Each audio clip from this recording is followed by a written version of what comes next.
সাবেক 3 বারের প্রধানমন্ত্রী, বিএনপির চেয়ারপারসন দেশনেত্রী বেগম খালেদা জিয়া। উনি আমাদের এই দিনাজপুরের কন্যা।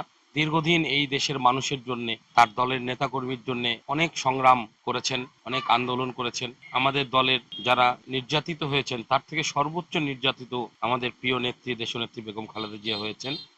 আজকে উনি অসুস্থ। আমি আপনাদের সবার কাছে অনুরোধ করব, আপনারা সবাই আপনাদের নিজ নিজ জায়গা থেকে আমাদের দেশনেত্রী বেগম খালেদা জিয়ার জন্য দোয়া করবেন। আমরা আজকে দিনাজপুর জেলা যুব দল কোরআন খতম ও দোয়ার আয়োজন করেছি। আল্লাহ যেন তাকে তাড়াতাড়ি সুস্থ করে আমাদের মাঝে আবার ফিরিয়ে দেয়, এই জন্য আপনারা সবাই দোয়া করবেন। আমরা কয়েকদিন আগে দেশনেত্রী বেগম খালেদা জিয়ার সঙ্গে দিনাজপুর জেলা বিএনপি নেতৃবৃন্দ দেখা করেছে। আমরা যখন ওনার কাছে যাই, উনি শিশুদের মতো খিলখিল করে হাসছিলেন যে দিনাজপুরের লোকজন এসেছে, এবং উনি বলছিলেন আমাদের সামনে, আহারে দিনাজপুরের রাস্তাগুলা আমি দেখতে পাচ্ছি। আমরা যখন ফুলের তোড়াটা তাকে দেই, উনি বললেন, তোমরা ফুলের পাপড়িগুলোতে পানি ছিটিয়ে দিও যাতে ফুল কয়েকদিন টিকে।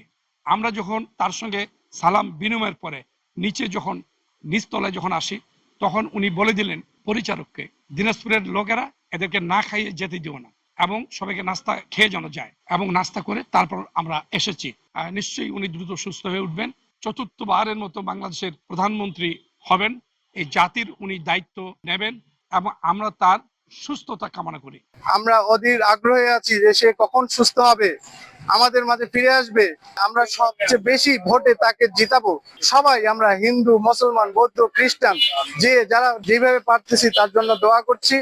বাংলাদেশ জাতীয়তাবাদী শক্তি, তিনি ঐক্যের প্রতীক এবং তিনি জাতীয় অভিভাবক। আপনারা দেখতেছেন সারা বাংলাদেশ, দিনাজপুরবাসী সহ কিভাবে তার জন্য আমরা উদ্বিগ্ন এবং আমরা তার জন্য দোয়া প্রার্থনা করছি। আল্লাহ ম্যাডামকে বাঁচিয়ে রাখুক। খালেদা জিয়াকে দেখেই বড় হয়েছি এবং এটি আমাদের জন্য যে কত বড় আবেগের জায়গা।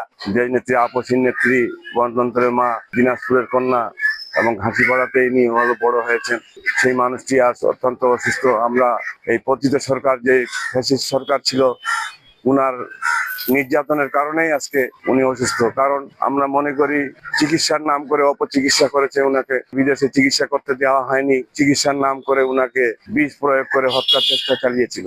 সবসময় দোয়া করি যেন তিনি সুস্থ হয়ে আমাদের মাঝে আবার ফিরে আসেন।